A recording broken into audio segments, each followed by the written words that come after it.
Hi friends, welcome back to my channel. ಎಲ್ಲ ಹೇಗಿದ್ದೀರಾ? ನಾನು ಚೆನ್ನಾಗಿದ್ದೀನಿ. ಇದು ನಾವು ಊಟಿ ಮತ್ತು ಕೊಡೈಕೆನಾಲ್ ಹೋಗಿದ್ವಲ್ಲ ಟ್ರಿಪ್ಪು, ಅದೇ ವ್ಲಾಗು ಕಂಟಿನ್ಯೂ ಆಗುತ್ತೆ. ಇದು ನಾವು ಕೊಡೈಕೆನಾಲಲ್ಲಿ ಎಲ್ಲ ಪ್ಲೇಸಸ್ ನೋಡಾದಮೇಲೆ ಅವರು ಡ್ರೈವರು ಹೇಳಿದ್ರು ಇಲ್ಲಿ ಇಷ್ಟು ಚೆನ್ನಾಗಿದೆ ಚಾಕ್ಲೇಟ್ ಅಂತ. ಅಲ್ಲಿ ಸ್ವಲ್ಪ ಚಾಕ್ಲೇಟ್ಸು ಮತ್ತು ಟೀ ಪೌಡರ್ ಎಲ್ಲನೂ ಪರ್ಚೇಸ್ ಮಾಡಿದ್ವಿ. ನಾವು ಊಟಿಲೂ ಸಹ ಚಾಕ್ಲೇಟ್ಸ್ ಎಲ್ಲ ತೊಗೊಂಡಿದ್ವಿ, ಇಲ್ಲೂ ಸಹ ತೊಗೊಂಡ್ವಿ. ಅದಾದಮೇಲೆ ನಾವು ರೂಮಿಗೆ ಬಂದು 3:30ಗೆಲ್ಲ ರೂಮಿಗೆ ಬಂದು ಸ್ವಲ್ಪ ಹೊತ್ತು ರೆಸ್ಟ್ ಎಲ್ಲ ಮಾಡಿ ಫೋಟೋಸ್ ಎಲ್ಲ ತೊಗೊಂಡಾದಮೇಲೆ ನಾವು ಇಲ್ಲಿ ಫೈರ್ ಕ್ಯಾಂಪ್ ಇತ್ತು, ಅದನ್ನೆಲ್ಲ ಸ್ವಲ್ಪ ಹೊತ್ತು ಟೈಮ್ ಸ್ಪೆಂಡ್ ಮಾಡಿ ಗೇಮ್ಸ್ ಎಲ್ಲ ಇತ್ತು.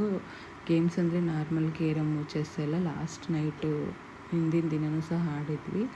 ಅದಾದಮೇಲೆ ನಾವು ಊಟಕ್ಕೆ ಹೋಗೋಣ ಅಂತ 8:30ಗೆ ಡಿನ್ನರ್ ಸ್ಟಾರ್ಟ್ ಆಗಿತ್ತು. ಅದಕ್ಕೆ ಬೇಗ ಊಟ ಮುಗಿಸ್ಕೊಂಡು ಮಲ್ಕೊಳ್ಳೋಣ ಅಂದ್ಬಿಟ್ಟು ಬಂದ್ವಿ. ಊಟ ಎಲ್ಲ ಮಾಡಿಬಿಟ್ಟು ಮಲಗೋದು ಬೇಗ, ಬೆಳಗ್ಗೆ ಚೆಕ್ಔಟ್ ಇತ್ತು, ಅದಕ್ಕೆ ಬಂದ್ವಿ. ಊಟ ಎಲ್ಲ ಮುಗಿಸಿದ್ವಿ, ಟಯರ್ಡ್ ಆಗಿಬಿಟ್ಟಿತ್ತು. ಅದಕ್ಕೆ ನಾನು ಐಸ್ ಕ್ರೀಮ್ ತಂದುಕೊಟ್ಟಿದ್ದೆ ನಮ್ಮ ಮನೆಯವ್ರಿಗೆ, ಅವರು ಅದನ್ನು ತಿಂತಾಯಿದ್ರು. ಗಾನಧೃತಿಗೆ ಇದು ಇಷ್ಟ ಆಗಲ್ಲ, ಅದು ಕಿವಿ ಫ್ರೂಟ್ಸು ಫ್ಲೇವರು, ಅದಕ್ಕೆ ಅವ್ರು ತಿನ್ನಲಿಲ್ಲ. ಮತ್ತು ನಾವು ಬೆಳಗ್ಗೆ ಬೇಗನೆ ಇದ್ವಿ, ಒಂದು 7 o'clockಗೆಲ್ಲ ಇದ್ವಿ. ನೋಡಿ ವ್ಯೂ ಈ ಥರ ಇತ್ತು. ವ್ಯೂ ಚೆನ್ನಾಗಿದೆ. ನಮಗೆ ಕೊಟ್ಟಿದ್ದ ರೂಮು ಅಟ್ಯಾಚ್ ಇತ್ತಲ್ಲ, ಡಬಲ್ ರೂಮು, ಅದರಿಂದ ನಮ್ಗೆ ಅಷ್ಟು ವ್ಯೂಸ್ ಕಾಣಿಸಿಲ್ಲ. ನಾವು ಎಲ್ಲ ರೆಡಿ ಆಗಿಬಿಟ್ಟು ಬಂದು ಬ್ರೇಕ್ಫಾಸ್ಟ್ ಮುಗಿಸೋಣ ಅಂತ ಬಂದ್ವಿ. ಬ್ರೇಕ್ಫಾಸ್ಟ್ ತುಂಬ ವೆರೈಟಿ ಇತ್ತು. ದೋಸೆ, ಇಡ್ಲಿ ಮತ್ತು ಪೂರಿ, ಪರೋಟ, ರೈಸ್ ಐಟಮ್ಸ್ ಎಲ್ಲ ಇತ್ತು. ಅದನ್ನೆಲ್ಲ ಮುಗಿಸಿ ಹಂಗೆ ಆನ್ ದ ವೇ ಬರ್ತಾ ನೋಡಿ ಇದೊಂದು ಫಾಲ್ಸ್ ಇತ್ತು, ವಾಟರ್ ಫಾಲ್ಸು. ನೀರು ಸ್ವಲ್ಪ ಕಡಿಮೆ ಇತ್ತು, ಅದರಿಂದ ಅಷ್ಟೇನು ನೀರು ಇರಲಿಲ್ಲ. ನಾವು ಕಾರಿಂದ ಏನು ಇಳಿಲಿಲ್ಲ, ಕಾರಲ್ಲೇ ಕೂತ್ಕೊಂಡು ನೋಡಿದ್ವಿ. ರಶ್ ಇತ್ತು ಅದಕ್ಕೋಸ್ಕರ. ಅದಾದಮೇಲೆ ನಾವು ಬೆಂಗಳೂರು ಕಡೆಗೆ ಹೊರಟ್ವಿ. ಗಾನ ಫುಲ್ ಟಯರ್ಡ್ ಆಗಿಬಿಟ್ಟಿತ್ತು. ಅವಳು ಕಾರಲ್ಲಿ ಕೂತ್ಕೊಂಡ ತಕ್ಷಣ ನಿದ್ದೆ ಬಂದುಬಿಡುತ್ತೆ ಅವಳಿಗೆ. ಎಲ್ಲೋದ್ರೂ ಅಷ್ಟೇ, ಕಾರಲ್ಲಿ ಕೂತ್ಕೊಂಡ ತಕ್ಷಣ ಮಲ್ಕೊಂಡ್ಬಿಡ್ತಾಳೆ. ಅದರಿಂದ ನಾವು ಅವಳನ್ನೇನು ಮುಂದೆ ಕೂರಿಸಲ್ಲ ಜಾಸ್ತಿ. ಮತ್ತು ನಾವು ಬೆಂಗಳೂರು ರೀಚ್ ಆಗೋ ಅಷ್ಟೊತ್ತಿಗೆ ಒಂದು 7 o'clock 8 ಆಗಿತ್ತು. ಟಯರ್ಡ್ ಆಗಿತ್ತು. ಮನೆಯಲ್ಲೇ ಸ್ವಲ್ಪ ರೈಸ್ ಮಾಡಿ ಊಟ ಮಾಡಿ ಮಲ್ಕೊಂಡ್ಬಿಟ್ಟೆ.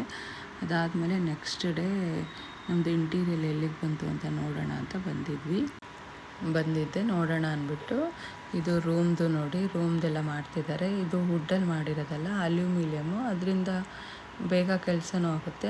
ಆವತ್ತೇ ಗಾನದು ರಿಪೋರ್ಟ್ ಕಾರ್ಡೆಲ್ಲ ಇಸ್ಕೊಬೇಕಾಗಿತ್ತು, ಮತ್ತು ಅವಳದು ಹೋಗಿರಲಿಲ್ಲ ಸ್ಕೂಲ್ ಹತ್ರ. ಅದಕ್ಕೆ ಅವಳು ಸ್ಕೂಲ್ ಹತ್ರ ಹೋಗ್ಬಿಟ್ಟು ಅವ್ರನ್ನ ಮಾತಾಡಿಸಿ, ಮತ್ತು ಎಷ್ಟು ಫೀಸು, ಬುಕ್ಸ್ ಎಲ್ಲಿ ತೊಗೊಬೇಕು ಅನ್ನೋದನ್ನೆಲ್ಲ ತಿಳ್ಕೊಂಬರೋಕ್ಕೆ ಅಂತ ಹೋಗಿದ್ದೆ. ಅವಳು ಇವಾಗ 9th ಸ್ಟ್ಯಾಂಡರ್ಡ್ ಅಲ್ಲ, ಬುಕ್ಸ್ ಇವಾಗ ಸ್ಕೂಲ್ನಲ್ಲಿ ಕೊಡಲ್ಲ, ಬರೀ ನೋಟ್ ಬುಕ್ಸ್ ಅಷ್ಟೇ ಕೊಡ್ತಾರೆ. ಅದಕ್ಕೋಸ್ಕರ ಬೇರೆ ಕಡೆ ತರಬೇಕು. ಮತ್ತು ಲಾಸ್ಟ್ PTM ನಾನು ಅಟೆಂಡ್ ಮಾಡಿರಲಿಲ್ಲ, ಅದಕ್ಕೋಸ್ಕರ ಅಟೆಂಡ್ ಮಾಡಬೇಕಾಗಿತ್ತು. ಅದಕ್ಕೆ ಅಂದ್ಬಿಟ್ಟು ಮಾತಾಡ್ಸ್ಕೊಂಬರೋಣ ಅಂತ ರಿಪೋರ್ಟ್ ಕಾರ್ಡೆಲ್ಲ ಇಸ್ಕೊಂಬಂದ್ವಿ. ಓಕೆ, ಒಳ್ಳೆ ಮಾರ್ಕ್ಸ್ ತೆಗ್ದಿದ್ದಾಳೆ, ಚೆನ್ನಾಗಿದೆ. ಅದಾದಮೇಲೆ ಧೃತಿದು ಅಡ್ಮಿಷನ್ ಇತ್ತು. ಅವಳು ಹೋಗ್ತಾ ಇರೋದು ಕೃಪಾನಿಧಿ ಕಾಲೇಜು. ಅವಳದು 16th ಕಾಲೇಜ್ ಸ್ಟಾರ್ಟ್ ಆಗುತ್ತೆ. ಅದಕ್ಕೋಸ್ಕರ ನಾವು ಅಡ್ಮಿಷನ್ ಎಲ್ಲ ಮುಗಿಸ್ಕೊಂಬರೋಣ ಅಂತ ಬಂದ್ವಿ. ಗಾನ ಬಂದಿರಲಿಲ್ಲ, ನಾನು ಧೃತಿ ಇಬ್ಬರೇ ಹೋಗಿದ್ದು. ಮತ್ತು ನೆಕ್ಸ್ಟ್ ಡೇನೇ ನಾವು ಊರಿಗೆ ಹೋಗಬೇಕಾಗಿತ್ತು. ನಮ್ಮಮ್ಮ ಮನೆಯಲ್ಲಿ ಪೂಜೆ ಇತ್ತು, ಅದಕ್ಕೋಸ್ಕರ. ಮತ್ತು ಬಂದು ನೆಕ್ಸ್ಟ್ ಡೇನೇ ಅವಳಿಗೆ ಕಾಲೇಜ್ ಇತ್ತು. ನಾವು 14th ಊರಿಗೆ ಹೋದ್ವಿ. 15th ಪೂಜೆ ಇತ್ತು, ಮತ್ತು 16th ಅವಳ ಕಾಲೇಜ್ ಇದ್ದಿದ್ದರಿಂದ ನಾನು ಮತ್ತೆ ಹೋಗಿ ಅಡ್ಮಿಷನ್ ಮಾಡೋಕ್ಕಾಗಲ್ಲ ಅಂತ 13th ಎಲ್ಲ ಮುಗಿಸ್ಕೊಂಡ್ವಿ. ನಾವು ಟ್ರಿಪ್ಪಿಂದ ಬಂದು 2 ದಿನ ರೆಸ್ಟ್ ಮಾಡೋದೇ ಆಗಿಬಿಡ್ತು. ನೋಡಿ, ಇದು ನಮ್ಮ ಕಸಿನ್ಸ್ ಮಕ್ಕಳು. ಅವರು ನಮ್ಮಮ್ಮ ಮನೇಲಿ ಗಿಡದಲ್ಲಿ ಅಂದರೆ ಕನಕಾಂಬರ ತುಂಬ ಬಿಡುತ್ತೆ, ಅದನ್ನು ಅವ್ರು ಬಿಡಿಸ್ತಾಯಿದ್ರು.